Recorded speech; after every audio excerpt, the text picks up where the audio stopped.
Os 5 maiores feitos do governo Jair Bolsonaro, parte 2. Quinto, o programa Casa Verde e Amarela entregou 1.400.000 moradias, beneficiando 5.600.000 pessoas, com foco em famílias de baixa renda. Quarto, o programa Médicos pelo Brasil contratou cerca de 3.400 médicos até o ano de 2023. Terceiro, avançou e muito na infraestrutura do país. Devido à implementação de facilidade de acesso, fez a concessão de 34 aeroportos e mais de 8.000 quilômetros de rodovias para a administração privada. Segundo, foi o governo mais digital de todo o continente americano e o 7º do mundo, desburocratizando o sistema digital e economizando até 47 bilhões de reais dos cofres públicos. Primeiro, graças a esta atitude, também houve uma melhora na saúde pública e no meio ambiente. Esperados a atração de investimentos de mais de 700 bilhões de reais, antes dominada pelo setor estatal, Bolsonaro aprovou o Marco Legal do Saneamento Básico. Vamos lá, vamos ao show de horrores do STF, mais um. Eles conseguem se superar todo dia, toda semana. A pauta, então, número 1 é a censura em curso. O Supremo retomou na quarta-feira o julgamento das ações que podem ampliar a censura na internet. Entre os temas em discussão estão as regras de funcionamento das redes sociais e o regime de responsabilidade das plataformas pelo conteúdo publicado pelos usuários. O primeiro a votar foi o ministro Dias Toffoli. Ele defendeu barrar a regra do artigo 19 do Marco Civil da Internet. O Toffoli quer ampliar a responsabilidade das redes sociais por conteúdos postados pelos usuários. Ele acha que a norma atual, que exige ordem judicial para remoção de conteúdos, é inconstitucional. Por todas as razões expostas, entendo ser inconstitucional o disposto no artigo 19 caput e parágrafo 1º do MCI e, por arrastamento, os demais parágrafos do referido dispositivo legal, por ficarem esvaziados de qualquer sentido sem condicionamento da responsabilidade civil dos provedores de aplicações de internet ou descumprimento de uma ordem judicial prévia específica. Que é hora de superar a ideia equivocada de que a internet é uma terra sem lei. As relações que se desenvolvem virtualmente são todas elas, sim, passíveis de responsabilização. E o ordenamento jurídico nacional é inteiramente aplicável às condutas praticadas nas plataformas digitais. Aquilo que é lícito no mundo físico material também é lícito no mundo virtual e vice-versa. O que é ilícito no mundo físico é ilícito no mundo virtual. Bom, a internet não é uma terra sem lei, como disse o Toffoli. O André Marcília vai explicar direitinho por que não é, né? E o Toffoli disse ainda que se a liberdade de expressão fosse levada ao absoluto, poderia abarcar qualquer expressão e proteger, inclusive, atos ilícitos. Nós podemos entender que aquilo que aquele policial fez em São Paulo na ponte, que desde ontem está sendo repetido nas televisões brasileiras, nos telejornais, é uma liberdade de expressão? Se nós levarmos a liberdade de expressão ao absoluto, ele estaria protegido pela liberdade de expressão. A liberdade de expressão abarca qualquer expressão? O marido que bate na mulher? Dentro de casa? E ainda vai na frente do juiz. E todos nós sabemos relatos disso. E depõe. Doutor, eu não bato em mulher. Meu Deus do céu. As analogias são inacreditáveis. E no julgamento, Toffoli ironizou o valor das multas determinadas pelo ministro Alexandre de Moraes à rede social X. Nos Estados Unidos, em 2019, o Federal Trade Commission, FTC, aplicou multa de 170 milhões de dólares. Ministro Alexandre, as suas multas foram muito leves, se comparadas a essa. Repito. Podemos rever. É o que estão falando nas redes sociais, né? Uma conversa de bar ali, é uma conversa de bar entre pessoas que desconhecem absolutamente tudo o que estão falando. É um negócio impressionante. O ministro Luiz Fux culpou a inteligência artificial e falou em regular as máquinas. Quem reproduz essas informações é o robô. Nós estamos tratando de liberdade de expressão de pessoas, quando, na verdade, no fundo, o grande protagonista dessa circulação de todas essas informações, ou falsas, ou verdadeiras, ou dirigidas para as bolhas que eles próprios criam, é a inteligência artificial. A culpa é do robô. A mão invisível da inteligência artificial. Muito se fala da mão invisível do mercado. Mas existe a mão invisível da inteligência. Tem que regular as máquinas. A mão é invisível, mas o cérebro é visível. E os lucros mais ainda. São as maiores empresas do mundo. É a teoria do risco, na verdade. A lei brasileira de 1912 já impôs a teoria do risco para as ferrovias. E o que era a ferrovia? Se não uma via de comunicação.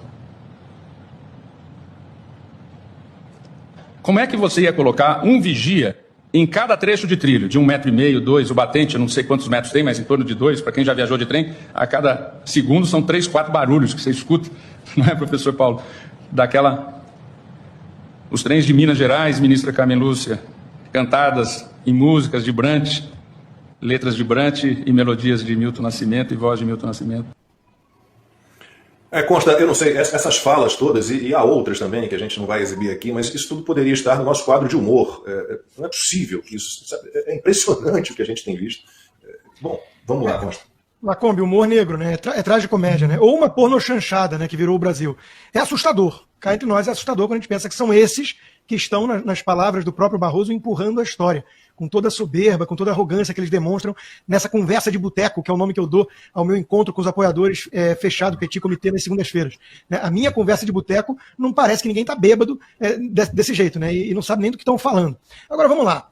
Tudo isso que eles estão fazendo é parte de uma falácia que você já apontou, e o doutor André Massília vai poder explicar melhor, que é dizer que a internet não é uma terra sem lei. Não é mesmo. E já não é. Né? Então não precisa dessa regulação para deixar de ser, porque não é. Há 10 anos nós temos o marco civil da internet. Se você comete crimes na praça pública da era moderna, como crimes contra a honra, injúria, difamação, calúnia, você pode pagar por isso, da mesma forma que você paga se fala na rua, física. Né? Então, é uma falácia, e com base nessa premissa falaciosa, eles seguem com toda a censura autoritária deles. Aí vem esse exemplo mais esdrúxulo do mundo, do Toffoli, e minha parte preferida é o silêncio que ele sustenta por alguns longos segundos depois, como alguém que falou uma coisa muito inteligente que forçou a reflexão de todos. É um filósofo, basicamente um Sócrates da era moderna, né? O sujeito jogar o outro da ponte. Vamos tolerar esse tipo de liberdade de expressão? Agredir a mulher? E ele compara ações, agressões físicas com palavras. Né? O outro, Lewandowski, que era colega deles, diz que parlamento vem de parlar, que é conversar civilizadamente. Eu não sei de onde ele tirou essa definição. Né? Eu nunca vi que parlar é conversar civilizadamente. É apenas liberdade de falar. Mas a gente sabe que eles, no fundo, querem calar as vozes dissidentes, aqueles que ousam criticá-los, o que virou sinônimo de ataque à democracia. E esse é o truque aqui que tem método por trás dessa verborragia toda insana, aparentemente. Né? Há algum tempo que a esquerda vem nivelando discursos a ações e até condenando de forma muito mais veemente conservadores que falam certas coisas, porque, por exemplo, a Antifa, o Black Lives Matter, os Black Blocs, esse pessoal, às vezes pega a máscara, a arma branca, espanca inocentes, né? Mas como eles se dizem antifascistas, como disse o Barroso, pô, são antifascistas. Então eles são do bem, mesmo que eles adotem todos os métodos fascistas e estejam batendo numa pessoa só porque estava usando o boné do Trump, né? Do MAGA, do movimento do Trump.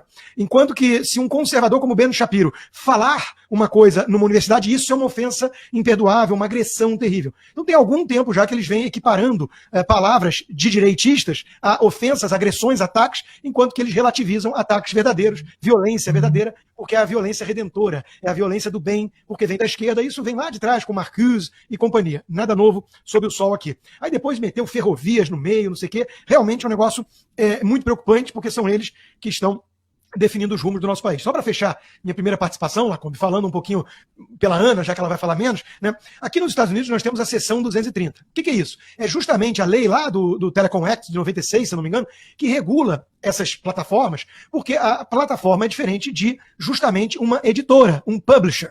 O New York Times, o Globo, são diferentes do Facebook, do Instagram ou do Twitter, porque ali é uma praça pública, onde você não pode ser responsabilizado pelo que cada um vai falar. Da mesma forma que seria loucura pensar que você vai responsabilizar a empresa de telefonia pelo conteúdo que cada um conversa nas suas ligações telefônicas. Então, é óbvio que essa seção 230 serve para proteger as plataformas e, porquanto, a liberdade de expressão dos indivíduos, dos cidadãos. Né? É isso justamente que o STF, com a ajuda da Globo e do Estadão, eles querem destruir no Brasil. Eles querem equiparar a publisher, a editoras, porque eles querem dar um jeito de amarrar as mãos, de atar essa liberdade dos indivíduos, principalmente daqueles que falam verdades incômodas e que estão incomodando. Por isso que o Globo, no seu editorial de hoje, meteu lá aplausos a esse voto meio amalucado do Toffoli, né, que parecia um bêbado. Toffoli foi sensato em voto sobre marco civil. O ministro criou regra razoável ao declarar inconstitucional o artigo 19 e impor dever de cuidar às plataformas digitais. Gente, não vamos ser ingênuos aqui, né? O que a Globo não quer é concorrência, é livre concorrência. Eles querem destruir as plataformas porque o modelo de negócios deles está ameaçado desde o advento das redes sociais. Follow the money, Lacombe, como diriam os novelistas aqui nos Estados Unidos. Siga o dinheiro que você vai encontrar bons motivos, milhões de motivos para a Globo defender a censura no nosso país. O Toffoli não pode ser chamado de sensato por nada, nem pela ideia, né? Nem pela ideia e nem pelo conteúdo, né? E nem pela forma, porque um cara que joga o outro da ponte, um marido que bate na mulher e tratar esses atos criminosos, essas ações, Marcília vai falar sobre isso como liberdade de expressão, ou dizer que, ou comparar uma ferrovia com a internet, meu Deus do céu.